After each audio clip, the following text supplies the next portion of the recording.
आज हम एक्सरसाइज 2.4 का क्वेश्चन नंबर 6 कर रहे हैं। इससे पहले वाले क्वेश्चंस हम पिछली वीडियो में कर चुके हैं। अगर आपको वे क्वेश्चन सॉल्व करने हैं तो आप पिछली वीडियो देख सकते हैं। उस वीडियो का लिंक हमारे डिस्क्रिप्शन बॉक्स में आपको मिल जाएगा। आज क्वेश्चन 6 कर रहे हैं जिसमें हमें दिया हुआ है कि there is a narrow rectangular plot. एक रेक्टेंगुलर प्लॉट है, ठीक है। मान लो जैसे मैं आपको फिगर से थोड़ा सा डिफाइन कर देती हूँ। इस तरह का कोई रेक्टेंगुलर हमारे पास प्लॉट है। कह रहा है कि reserve for a school in Mohali village. इसमें क्या करना है, स्कूल बनाना है। The length and breadth of a plot are in ratio. अब लेंथ और ब्रेड्थ जो है उसकी हमें रेशियो दे रखी है। उसकी रेशियो हमें दे रखी है 11:4, ठीक है।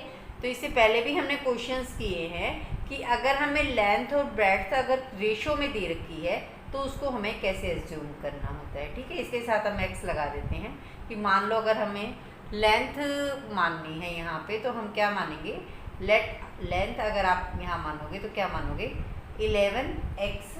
और जैसे आप आगे पढ़ पा रहे हैं तो मीटर वगैरह का कुछ है तो यहाँ आप 11x मीटर लिख देंगे, ठीक है।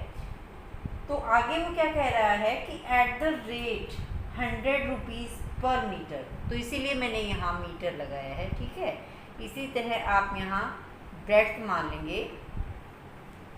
ब्रेड्थ आप क्या मानेंगे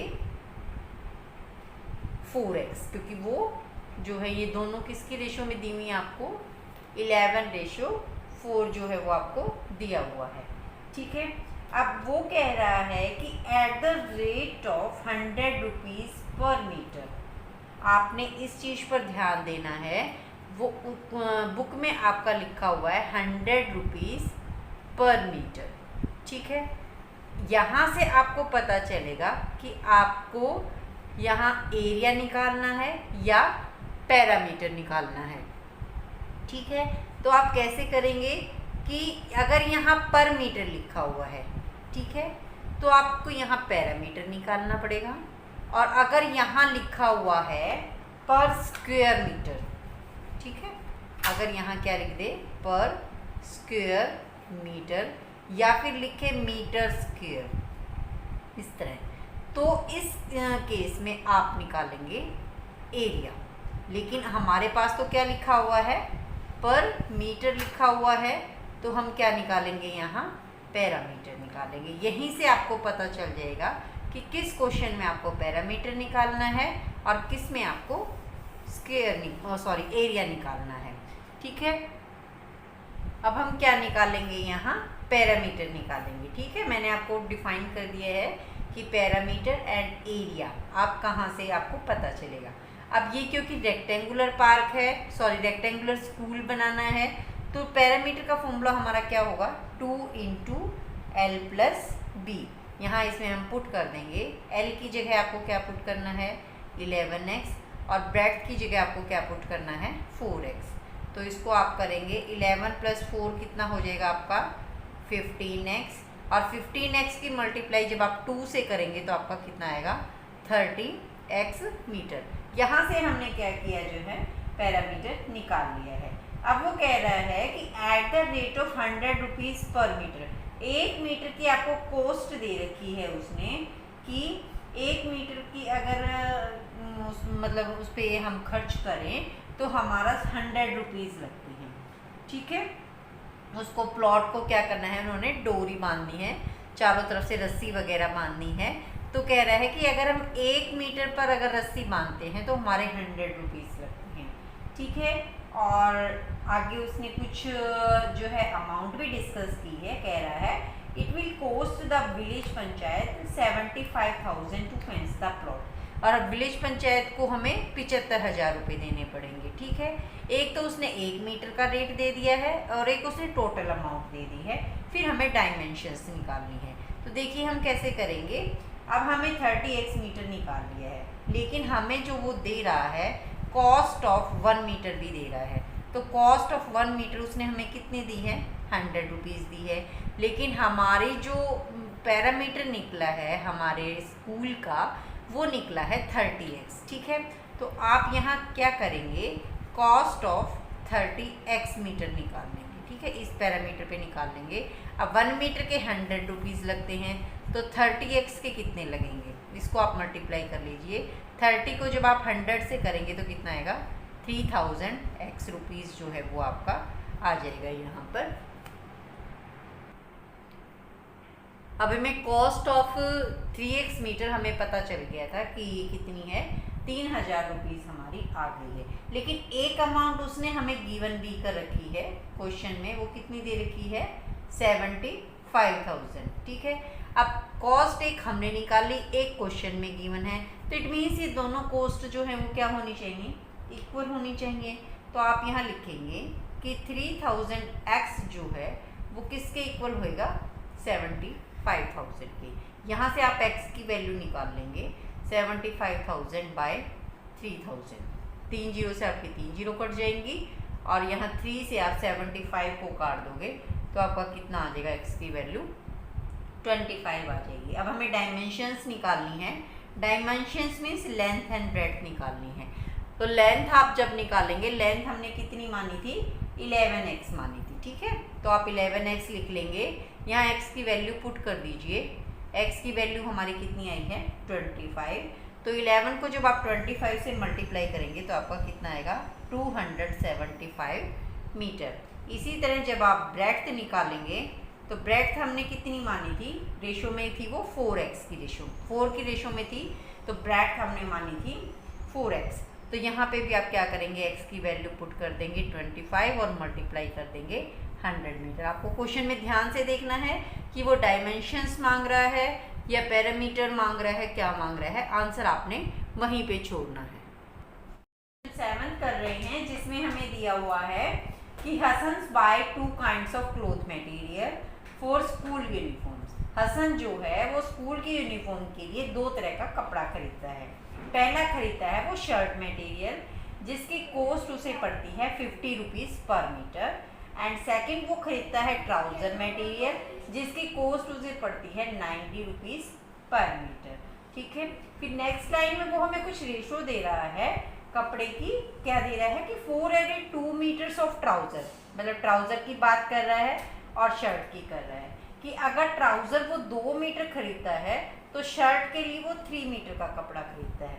तो ये 2:3 जो है वो हम मटेरियल मानने के लिए क्या करेंगे, इसमें मतलब जब हम मटेरियल मानेंगे तो ये इस रेशो को यूज़ करेंगे। तो आप देखिए, पहले हम लिख लेते हैं, let material bought for material brought for trouser material. Trouser के लिए हमारी क्या रेशो थी कि अगर वो 2 मीटर कपड़ा खरीदता है तो हम यहाँ मान लेंगे कि उसने 2x मीटर कपड़ा खरीदा है ट्राउज़र के लिए।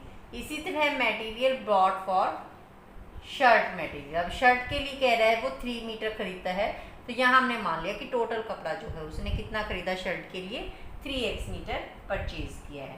अब उसने 1 मीटर का भी रेट दिया हुआ है कि अगर वो शर्ट खरीदता है तो उसको 50 रुपीज़ पर मीटर पड़ती है। तो पहले अब उसने शर्ट के लिए टोटल कपड़ा 3x खरीदा है और 1 मीटर का रेट उसने दिया हुआ है, कॉस्ट दी हुई है, तो हम निकाल लेते हैं cost of 3x metre shirt material कि जब उसने 3x मीटर क्या कहते हैं कपड़ा खरीदा है शर्ट के लिए, उसकी टोटल कॉस्ट कितनी आ जाएगी। अब 1 मीटर के लिए 50 कर रहा है वो पे, तो 3x के लिए कितना करेगा, 150x रुपीज़। ठीक है, उसके बाद ट्राउज़र के लिए उसने 2x खरीदा है, तो cost of 2x metre trouser material आप यहाँ लिखेंगे कि ट्राउज़र के लिए उसने कितना पे किया। अब देखिए ट्राउज़र 1 मीटर ट्राउज़र उसे पड़ रहा है 90 का, तो 2x कपड़ा उसने ट्राउज़र के लिए खरीदा है, तो यहाँ आ जाएगा आपका 180x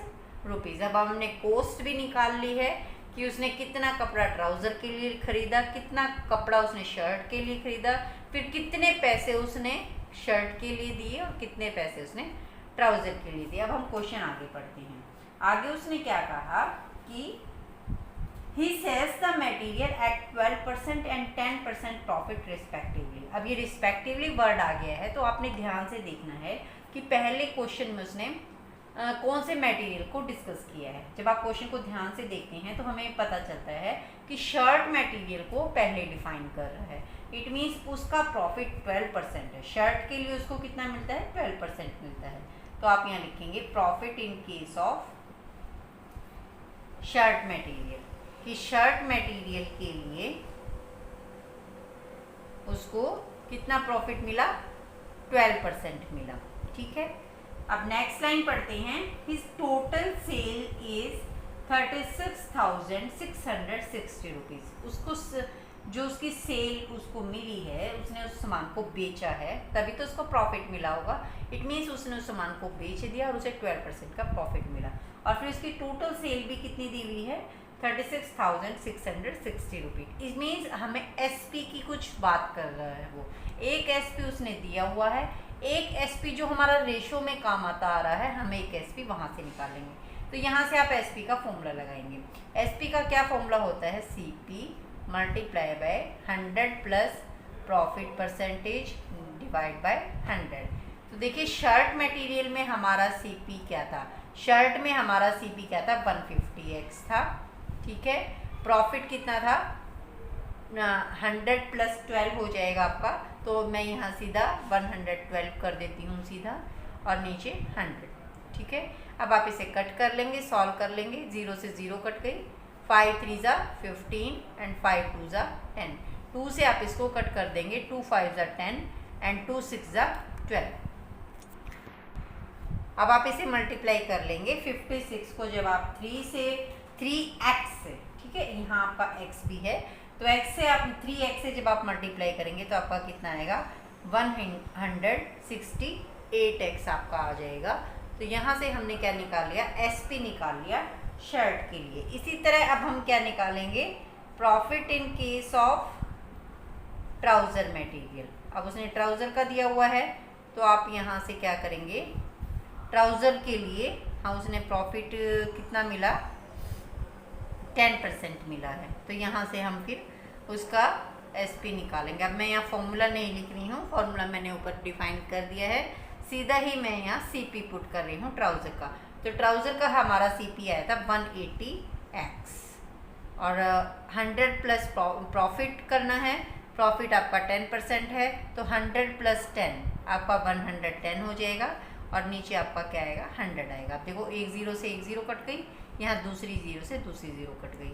18x को आपको 11 से मल्टीप्लाई करना है, तो वो आपका आ जाएगा 198x। ठीक है, ये आपका आ जाएगा। टोटल सेलिंग प्राइस निकाल लेते हैं। अब हम शर्ट का हमने अलग निकाला था, ट्राउज़र का अलग निकाला था, तो टोटल सेलिंग प्राइस निकाल लेते हैं। तो देखिए शर्ट का हमारा कितना आया था, 168x, एंड आपका ट्राउज़र का कितना बना है, 198x। इन दोनों को आप प्लस कर लेंगे तो ये आपका क्या है, टोटल सेलिंग प्राइस आ जाएगा।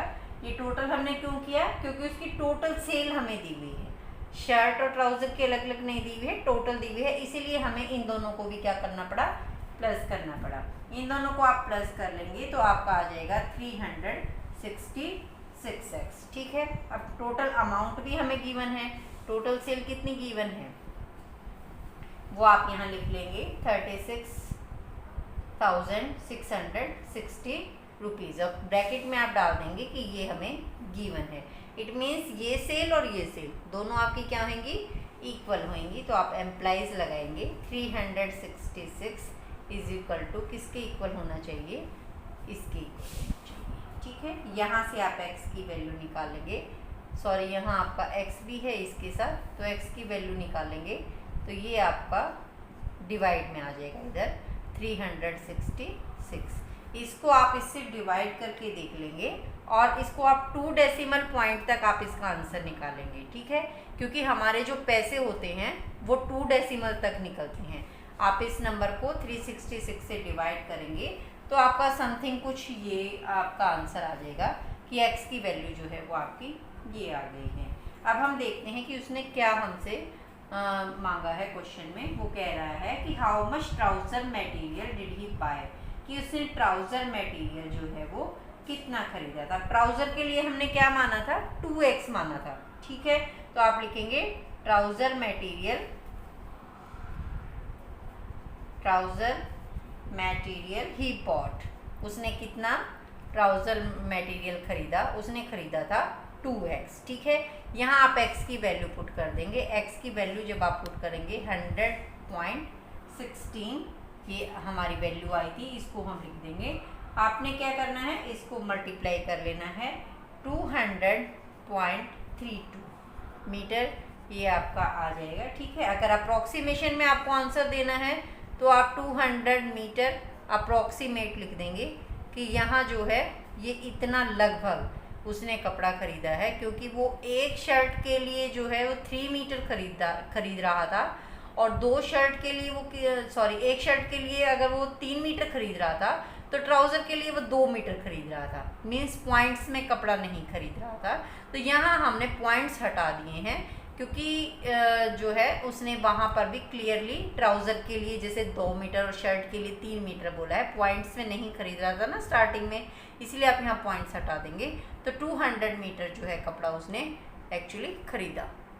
अब क्वेश्चन 8 कर रहे हैं, जिसमें क्या कहा गया है कि half of a herd of deer are grazing in the field. कुछ हिरण हैं जिनका आधा भाग वो मैदान में घास चर रहा है। फिर नेक्स्ट कह रहा है एंड 3/4 ऑफ द रिमेनिंग, आधा भाग तो मैदान में घास चर रहा है, फिर जितना आधा बच गया उसका 3/4 जो है वो खेल रहा है। ठीक है, remaining are playing nearby, पास में ही खेल रहे हैं। द रेस्ट 9 कह रहा है कि फिर कितने बचे, सिर्फ 9 बचे, वो पानी पी रहे हैं पॉन्ड में। Find the number of dear in the heard, heard में झुंड में कितने डियर थे, हिरण थे, वो हमें फाइंड आउट करना है। तो जो निकालना है हम उसे ही मान लेते हैं। Let the deer in herd, कि हर्ड में जितने डियर थे, झुंड में जितने डियर थे वो कितने थे, x थे। अब अकॉर्डिंग टू क्वेश्चन आप चलेंगे। ठीक है, अब वो क्या कह रहा है कि जितने डियर झुंड में थे, हर्ड में थे, उनका आधा भाग मैदान में चल रहा है। इट मीन्स x/2, x का आधा क्या हो जाएगा, x/2। तो आप लिखेंगे number of dear grazing in field, कि जो खेत में चल रहे थे, घास चल रहे थे, वो क्या थे, इसका आधा, x का आधा कर देंगे। तो आधा करने के लिए हम क्या करते हैं, 1/2 से मल्टीप्लाई कर देते हैं, तो x/2। ठीक है, अब वो रिमेनिंग की बात कर रहा है कि रिमेनिंग कितने बच गए हमारे। देखिए पहले हम यहाँ निकाल लेते हैं कि रिमेनिंग डियर्स जो हैं वो कितने हैं। तो रिमेनिंग डियर्स हमारे देखो टोटल थे x, आधे तो खेत में चल रहे हैं, तो कितने बच गए हमारे पास। इसमें आप क्या करेंगे, इसको आप ऐसे ही नहीं कर सकते, यहाँ 1 लिखेंगे, फिर 1 और 2 का आप एलसीएम निकाल लेंगे, कितना आएगा, 2 आएगा। ठीक है, फिर आप इसको सॉल्व करेंगे, तो 1 से आप 2 को डिवाइड करेंगे तो कितना आएगा, 2 आएगा, और 2 को आप x से मल्टीप्लाई करेंगे तो कितना आएगा, 2x। अब यहाँ 2 से 2 को डिवाइड करना है, नीचे वाले नंबर से डिवाइड करते हैं, फिर जो आंसर आता है उस आंसर से न्यूमरेटर को मल्टीप्लाई करते हैं, ये ध्यान रखें। तो 2 से 2 को डिवाइड करेंगे, कितना आएगा, 1 को आप x से मल्टीप्लाई करेंगे तो कितना आएगा, x। 2x माइनस x आपका क्या हो जाएगा, x/2। इट मीन्स जो हमारा आपका ये था x/2 जो था, ये हिरण हमारे बच गए हैं। ठीक है, अब हमने रिमेनिंग डियर्स निकाल लिए हैं। अब कह रहा है इसका 3/4 जो है वो खेल रहा है, तो हम निकाल लेंगे number of dear playing near by, कि कितने खेल रहे हैं। रिमेनिंग का 3/4 करना है आपको, तो 3/4 रिमेनिंग हमारे हैं x/2, तो इनको आप मल्टीप्लाई कर लेंगे तो वो हमारा क्या हो जाएगा, 3x/8 हो जाएगा। ठीक है, अब जो पानी उसने खुद ही लिख दिया है आगे कि लास्ट में बचे 9 वो पानी पी रहे हैं, तो ड्रिंकिंग वाटर जो आप यहाँ लिख देंगे, नंबर्स ऑफ डियर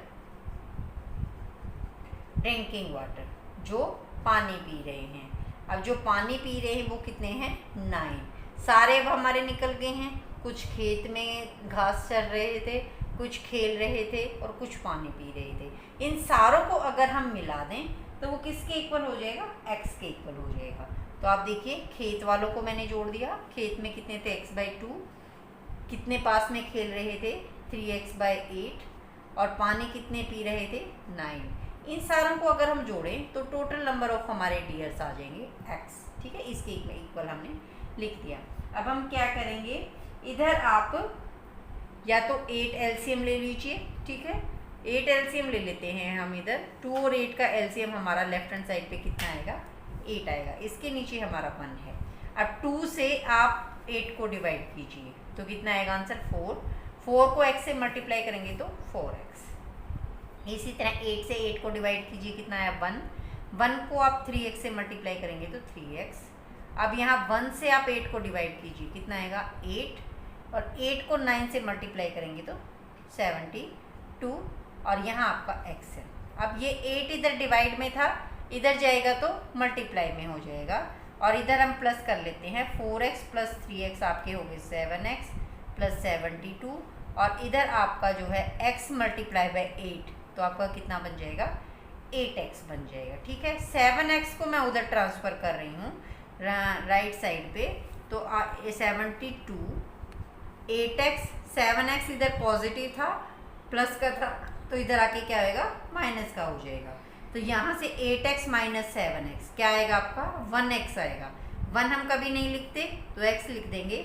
x की वैल्यू कितनी आ गई आपकी 72 आ गई। तो आप क्या लिखेंगे कि टोटल नंबर ऑफ डियर्स जो थे वो हमने कितने माने थे x माने थे, और x हमारे कितने आ गया 72 आ गया। नेक्स्ट क्वेश्चन है जिसमें हमें दिया हुआ है कि एक grandfather is 10 times older than his granddaughter, कि एक जो दादा हैं वो अपनी पोती की आयु से 10 गुना ज़्यादा बड़े हैं। ठीक है, अगर पोती 5 साल की है तो दादा कितने हैं के हो जाएंगे 5 मल्टीप्लाई बाय 10 50 के। तो इट मीन्स पहले हमें ग्रैंड डॉटर की एज माननी पड़ेगी। तो आप लिखेंगे लेट एज ऑफ ग्रैंड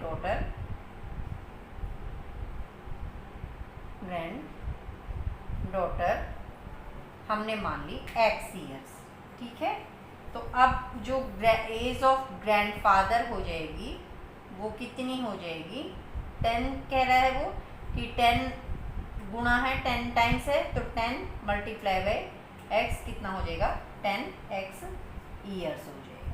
ठीक है, नेक्स्ट वो कह रहा है he is also 54 years older than her, कि वह उससे 54 साल बड़े हैं। इस लाइन्स को आप ध्यान से देखेंगे कि पहले मैं आपको एक एग्जांपल से बता देती हूँ। मान लो हमें कहा गया कि बेटी की जो एज है, पोती की जो एज है वो है 5 ईयर्स।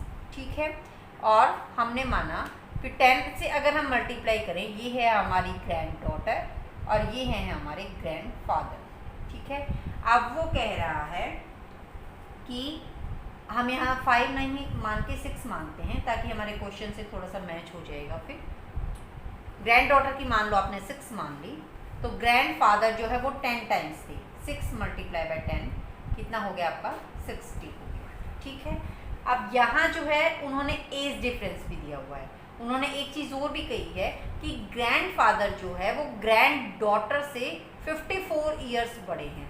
तो ये 54 कैसे निकला, 54 निकला कि 60 को उन्होंने 6 से माइनस कर दिया। ठीक है, 60 में से 6 को माइनस किया तो 54 आ गया।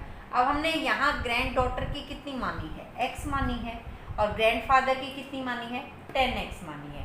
तो अगर मैं ग्रैंडफादर की एज में से ग्रैंड डॉटर की एज को माइनस कर दूं तो हमारा आंसर कितना आना चाहिए 54 आना चाहिए, क्योंकि यहाँ हमने देखो क्या किया है, ग्रैंडफादर को कितना माना 60 और यहाँ 6 माना। मैंने क्वेश्चन को मैच करने के लिए ये 54 और 60 और 6 माना है। ठीक है, अगर हम 5 और 50 मानते तो आपका जो है 45 बनता, लेकिन मैंने 54 आपको दिखाना था तो इसलिए मैंने 6 और 60 ही इसकी रेशो मानी थी।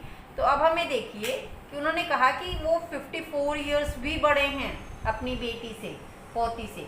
तो आप लिखेंगे अकॉर्डिंग टू क्वेश्चन। आप क्या करेंगे, दादा वाली एज में से ग्रैंड डॉटर वाली एज को माइनस कर देंगे और फिर वो किसके इक्वल आना चाहिए 54 ईयर्स आना चाहिए। या फिर इसको आप ऐसे भी कर सकते हैं कि आप इधर ग्रैंड फादर की एज लिखिए, यहाँ आप ग्रैंड डॉटर की एज लिखिए। अब ग्रैंड फादर की एज जो है वो ग्रैंड डॉटर की एज से कितनी ज़्यादा है, 54 है। इस तरह भी कर सकते हैं, या फिर आपको मैंने डिफरेंस से बताया कि 10x minus X is equal to 54, आप इस तरह भी कर सकते हैं। अब देखिए यहाँ 10x में से इसके आगे कुछ नहीं लिखा हुआ, इट मीन्स क्या है, 1 है, तो आपका क्या आ जाएगा 9x is equal to 54। x की वैल्यू निकाल लेंगे, 54/9, x की वैल्यू आपकी कितनी आ गई, 6 आ गई। अब वो क्या पूछ रहा है, फाइंड देयर प्रेजेंट एजेस, तो आपने लिखना है एज ऑफ ग्रैंड डॉटर, कि ग्रैंड डॉटर की एज हमने कितनी मानी थी, x ईयर्स मानी थी, ठीक है, और x की वैल्यू हमारी कितनी आ गई है, 6 ईयर्स आ गई है। इसी तरह आप लिखेंगे कि age of grandfather, grandfather की हमने कितनी एज्यूम की थी, 10x की थी, यहाँ पे x की वैल्यू पुट कर देंगे, 10 × 6, तो ये आपका कितना आ जाएगा, 60 ईयर्स आ जाएगा। अब 10th क्वेश्चन कर रहे हैं, जिसमें हमें दिया हुआ है कि Aman age is 3 time his son age, Aman की जो एज है वो अपने बेटे की एज की 3 टाइम है। इट मीन्स हम उसके सन की एज मान लेते हैं पहले, लेट सन्स एज जो है वो कितनी है, x ईयर्स है। जैसा जैसा क्वेश्चन में कहा गया है आपने वैसे वैसे एज्यूम कर लेना है। अब हम अमन की एज मान लेते हैं, अमन की एज वो कह रहा है कि कितनी है, 3 टाइम्स है, तो 3 × x आपका कितना हो जाएगा, 3x ईयर्स हो जाएगा, ठीक है। 3 टाइम्स कह रहा था, तो हमने सन की एज मानी पहले x, फिर अमन की एज कितनी आ गई आपकी, 3x आ गई। अब वो कह रहा है 10 ईयर्स अगो, जब यहाँ ये आ जाता है तो आपने दोनों की एजेस निकाल लेनी है। 10 years ago he was 5 times his son's age, तो हमने 10 ईयर्स पहले की जो है वो एज निकाल लेनी है, तो आप लिखेंगे 10 ईयर्स अगो सन्स एज। अब देखो 10 साल पहले सन कितने साल का होगा, अब आज वो x का है, तो 10 years before x minus 10 years का हो जाएगा। इसी तरह 10 ईयर्स अगो अमन की एज भी निकाल लेते हैं। अब अमन की एज 10 ईयर्स बिफोर कितनी होगी, अब है 3x, तो 10 ईयर्स बिफोर -10 कर देंगे, ये हमारा हो गया। अब हम अकॉर्डिंग टू क्वेश्चन चलते हैं, क्या कह रहे हैं वो कि 10 ईयर्स अगो जो है अमन की एज जो थी, अमन की एज कितनी है, 3x - 10, यहाँ मैंने इसको 3x - 10 लिख लिया है, और इधर मैंने उसके बेटे की एज लिख ली है x - 10, दोनों को मैंने इक्वल कर दिया है। अब हम देखते हैं क्या करना है। वो कह रहा है 10 ईयर्स अगो ही वाज, ही मतलब अमन, अमन जो है वो 5 टाइम्स था हिज सन की एज, ये सन की एज है, इसको 5 टाइम्स करना है, तो यहाँ आप इसको 5 से मल्टीप्लाई कर देंगे और इसको सॉल्व करके आप x की वैल्यू निकाल लेंगे। तो देखिए इधर तो 3x - 10 ऐसे कैसे चलेगा, 5 की मल्टीप्लाई आप x से करेंगे फिर 10 से करेंगे, तो 5 की जब x से करेंगे तो कितना आएगा, 5x - 10 5 = 50, ठीक है। अब देखिए 5x इधर बड़ा है, तो मैं 3x को राइट साइड पर लेकर जा रही हूँ और 50 को लेफ्ट साइड पे ला रही हूँ, तो यहाँ आपका -10 बचेगा और 50 इधर आएगा तो +50 हो जाएगा, ठीक है। अब इधर 5x पहले उतार लिया, 3x को उधर लेके जा रही हूँ तो वो माइनस का हो जाएगा। अब प्लस का 50 एंड माइनस का 10, एक इंटीजर पॉजिटिव एंड एक नेगेटिव, तो क्या होता है माइनस, 50 - 10 इज 40, 50 बड़ा है तो ये प्लस का रहेगा, 5x - 3x क्या हो जाएगा आपका, 2x हो जाएगा। इसको आप उल्टा भी करके लिख सकते हैं, ऐसे लिख सकते हैं 2x = 40, मैंने जगह चेंज कर दी है, तो x की वैल्यू निकाल लेंगे आप, कितनी आएगी 40/2, 2 इधर आके डिवाइड में हो जाएगा, तो x की वैल्यू आपकी कितनी आ गई, 20 आ गई। अब हमें उनकी प्रेजेंट एज निकालनी थी, तो आप लिख देंगे सन्स एज, सन्स एज हमने कितनी मानी थी, x मानी थी, वो कितनी आ गई, 20 ईयर्स आ गई, और अमन की एज जो है वो कितनी आ गई, 3x हमने मानी थी, तो x की वैल्यू पुट कर देंगे आप, 3 × 20, तो वो कितनी आ गई, 60 ईयर्स आ गई। यहाँ आपकी एक्सरसाइज 2.4 कंप्लीट होती है। नेक्स्ट वीडियो के लिए हम आपको नेक्स्ट एक्सरसाइज के लिए हम आपको नेक्स्ट वीडियो में मिलेंगे, तब तक के लिए बाय बाय एंड टेक।